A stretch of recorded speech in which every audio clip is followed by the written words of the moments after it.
L'un des grands problèmes de beaucoup d'Africains est que les gens ne peuvent pas ou sont en incapacité de se tenir derrière leurs paroles ou derrière leurs sentiments. C'est-à-dire beaucoup d'Africains sont en capacité de dire des choses brûlantes, choquantes, des choses fortes, ok, à l'égard d'une personne. Mais quand ils voient la personne, ils sont là comme s'ils ne voyaient pas la personne. Ils n'ont pas le courage de le dire face à face. Ils se rétractent.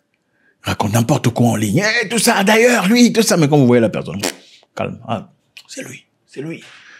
Mais incapable de parler. Beaucoup d'Africains, malheureusement, vous dressent une ligne rouge. On vous demande de ne pas traverser. Mais quand vous traversez quand même, ils ne font absolument rien. Un homme, quand il trace une ligne rouge, tout celui qui traverse doit en subir les conséquences. Conséquences brutales, si c'est nécessaire. C'est ça un homme. On ne viole pas l'intégrité mentale, spirituelle, morale d'un homme. Pas du tout. Quand un homme dit quelque chose, il le fait. Quand un homme avertit, il doit y avoir des conséquences si tu violes cet avertissement.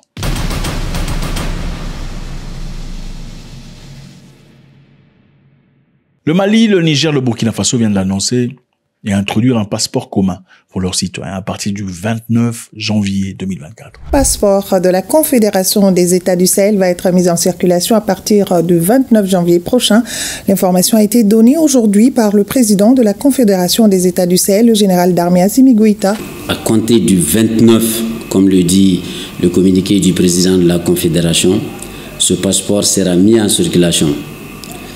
Et la mise en circulation de ce passeport AES ne joue pas autrement sur les passeports déjà en cours de circulation. Ces passeports restent valables jusqu'à leur date d'expiration. Bravo.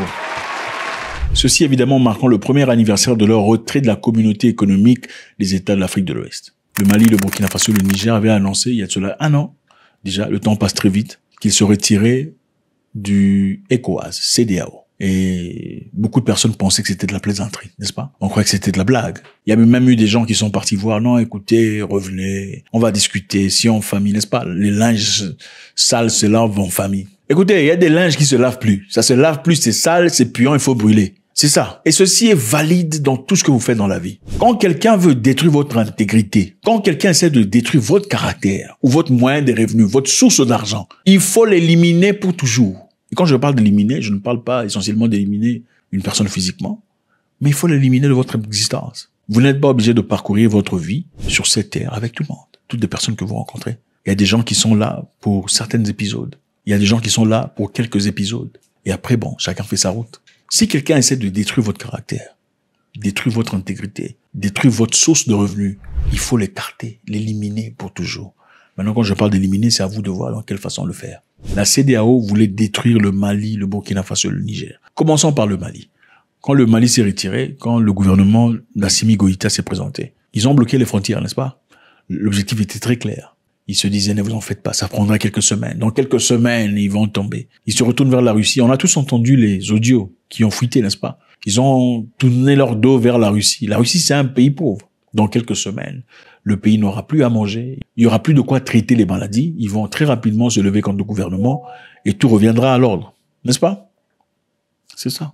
Mais qu'est-ce qui s'est passé? Comme le peuple malien était un peuple noble, un peuple respectable, ils ont été là, derrière leur gouvernement. Un gouvernement de transition à l'époque dont l'objectif était très clair, d'emmener la paix, une bonne vie pour tout le monde. Quand quelqu'un essaie de détruire votre caractère, il faut l'éliminer. Écoutez, nous ne sommes pas à l'église ici, je suis désolé. Les 3 pays d'Afrique de l'Ouest désormais alliés au sein de la Confédération des États du Sahel se sont séparés de la CEDEAO après avoir accusé le bloc régional de se plier à l'ancienne puissance coloniale, la France. La CEDEAO, je vous rappelle, avant d'attaquer le Niger, ils ont fait un discours, ils sont partis voir l'Union européenne, leur demandant le soutien.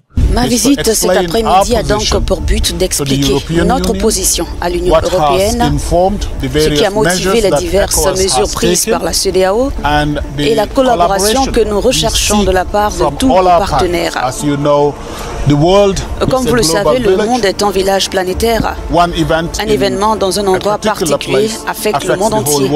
C'est pourquoi nous estimons qu'il est important de venir en Espagne pour parler à nos partenaires de l'Union européenne afin qu'ils comprennent ce que nous faisons et qu'ils nous apportent le soutien qu'ils sont en mesure de nous apporter. Imaginez-vous celui que vous appelez frère. Oh, mon frère, mon frère, mon frère. Vous allez chercher le soutien et l'accord ou l'acceptance ou le machin histoire venant des Européens. Pourquoi? Si je suis ton frère et que tu as un problème avec moi, il faut venir me voir, me dire, mais mon frère, ce que tu fais là, c'est absolument malade. Si tu m'appelles au téléphone que ça passe pas, tu vas aller dire aux gens, je vois qu'il prend pas le téléphone, il faut bloquer son compte bancaire. Ou bien tu viendras me chercher à la maison. Eh, mon ami, qu'est-ce qui se passe? Ça fait 10 fois que je t'appelle, tu ne réponds pas. Il y a un problème. Si toi, tu es parti voir les Blancs pour leur demander le soutien, comme la CEDEAO est partie pour le Niger, demander la bénédiction des Européens avant d'attaquer le Niger, c'est dans quel but? Vous êtes vraiment frères. Vous n'êtes pas frères. Écoutez, vous n'êtes pas frères. Il faut vous regarder dans les yeux et vous dire des vérités. Vous n'êtes pas frères. Vous êtes vos pires ennemis. Les seuls frères en Afrique, surtout francophones, c'est le Mali, le Niger et le Burkina Faso. Parce qu'ils l'ont prouvé. La fraternité se prouve. La fraternité n'est pas acquis. Écoutez, la seule fraternité qu'on pourrait comprendre peut-être, c'est quand vous êtes sortis du même estomac. Vous êtes sortis des mêmes entrailles. Là, on peut comprendre, on peut dire vous êtes frères. Parce que sur le plan ADN, il n'y a rien à changer. C'est impossible. Mais pour les gens que vous rencontrez dans les rues, en quoi sont-ils vos frères? Absolument rien. La fraternité, c'est quelque chose qui s'entretient. C'est comme un jardin. Le Mali et le Burkina Faso ont réagi disant, si vous osez attaquer le Niger, on va vous montrer de quel bois on se chauffe. C'est ça, la fraternité. C'est ça, la fraternité. Et encore une fois, je disais, l'homme, c'est celui qui dit des choses et les fait. La parole d'un homme, nous, on a appris, devrait être plus puissante qu'une signature. La parole d'un homme qui se respecte doit avoir plus de valeur que sa signature. Vous savez pourquoi on a créé la signature? On a créé la signature pour les gens malhonnêtes. Parce qu'on a compris que la plupart d'hommes, à un certain moment donné, n'étaient pas derrière leur parole. C'est-à-dire, l'homme dit, je ferai telle ou telle chose, je te promets de le faire. Même si on a des problèmes, je le ferai quand même. C'est ça un homme. L'homme te donne de l'argent si tu es son épouse, même si vous ne vous entendez pas, il te donnera quand même de l'argent. C'est ça un homme. S'il arrête de te donner de l'argent parce que vous ne l'entendez pas, c'est pas un homme. Ah bon, à moins que vous soyez divorcé ou officiellement c'est fini entre vous. Bref. L'homme, c'est celui qui dit je viendrai te soutenir dans ton histoire. Que ça pleuve ou ça neige, il viendra toujours. Parce que c'est ça un homme. Il n'a pas besoin de signature. On a fabriqué la signature, c'était pour faire de sorte à ce que ces gens-là, ces omelettes qui disent des choses ne le font pas, soient rendus en justice au tribunal pour répondre à leurs promesses. Le Niger, le Burkina Faso et le Mali l'ont dit. Nous avons quitté. Nous ne sommes plus. Nous ne faisons plus partie de votre histoire. Ne nous comptez plus. Et on pensait que c'est de la blague. C'est évident maintenant. Maintenant, il y aura des problèmes. Quels sont les problèmes probables? Les habitants du Niger, Burkina Faso, le Mali, auront peut-être des problèmes sur le plan visa pour se déplacer dans l'espace de la CEDEAO. Ça sera évidemment en représailles. Ça sera une réaction impulsée par l'aigreur de ces dirigeants. On va leur montrer. On fera de sorte à ce que leur population traverse des moments absolument difficiles sur le plan administratif avant d'entrer dans nos pays. Ils doivent en subir les conséquences quelque part. Vous savez, généralement, chez les Africains, quand vous êtes en désaccord sur un point, ils oublient complètement toutes les bonnes choses que vous avez dit dans le passé. Quand les Africains en général, un Africain, quand vous êtes en désaccord sur un point, il commence à douter de tout ce que tu représentes. Douter de ta religion, douter de ton intégrité, douter de tes paroles, douter de tes études, parce que tu as dit une seule chose sur laquelle il n'est pas d'accord. Beaucoup d'Africains sont en incapacité de dire, toi tu aimes la couleur rouge, moi j'aime la bleue, mais on peut vivre ensemble, mais pas de souci. Toi tu aimes ta rouge, moi j'aime ma couleur bleue. Incapacité. Il faudrait être en accord ou vous êtes ennemis. Vous voyez. Alors, beaucoup d'Africains, malheureusement, ont du mal à dire, OK, monsieur, vous voyez là-bas, c'est moi qui avais tort, je suis désolé. J'étais mal jugé, j'étais jugé préemptivement. Mais je ne savais pas que tu avais des capacités comme ça. Je suis vraiment désolé. Merci de m'avoir prouvé que j'avais tort. Les Africains n'aiment pas faire ça, surtout pas dans la francophonie. Les Africains préfèrent, il a eu un accident de voiture, je l'avais dit, que la couleur bleue était meilleure que la couleur rouge, n'a pas. Ouais.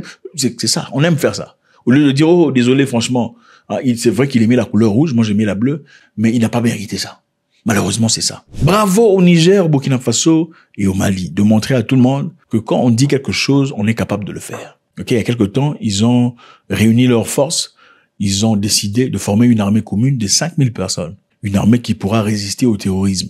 Un terrorisme dont la France a été incapable d'éluder. Le Mali, le Burkina Faso et le Niger, en 2 ans, ont fait un travail énorme.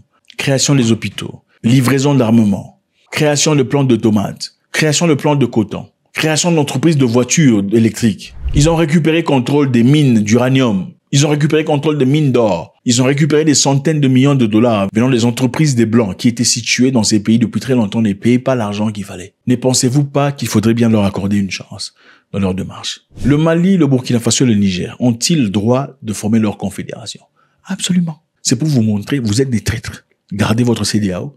Nous n'en voulons pas. Et je pense que toute personne qui se respecte, faisant partie d'un groupe, où il se sent ostracisé, peut-être que ce groupe est en train de ficeler des histoires contre soi, qu'est-ce qu'il fera ensuite?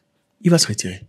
C'est exactement ce que le Mali, le Niger et le Burkina Faso ont fait. Faites-moi savoir ce que vous en pensez. Est-ce une bonne idée? Vont-ils arriver à performer avec le nouveau passeport? La population malienne, burkinabé et nigérienne aura-t-elle besoin de visa? Sera-t-elle en difficulté dans d'autres pays sur le plan administratif? Pendant ce temps, l'AES a promis que ceux de la CEDEAO n'auront aucune difficulté venant dans leur territoire et qui commenceront progressivement à remplacer les passeports de la CEDEAO dont la population possède jusqu'à présent. Donc, jusqu'à ce que ton passeport de la CEDEAO expire, vous garderez ce passeport jusqu'à l'échange. C'est pas comme dans certains pays où on vous oblige, vous avez acheté un passeport aujourd'hui, le lendemain on sort un nouveau passeport, le passeport que vous aviez acheté est caduc.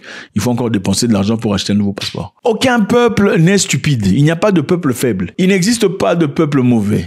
Il existe seulement des mauvais leaders. Vaut mieux avoir une armée de moutons avec un leader lion qu'avoir une armée de lions avec un leader mouton. God bless.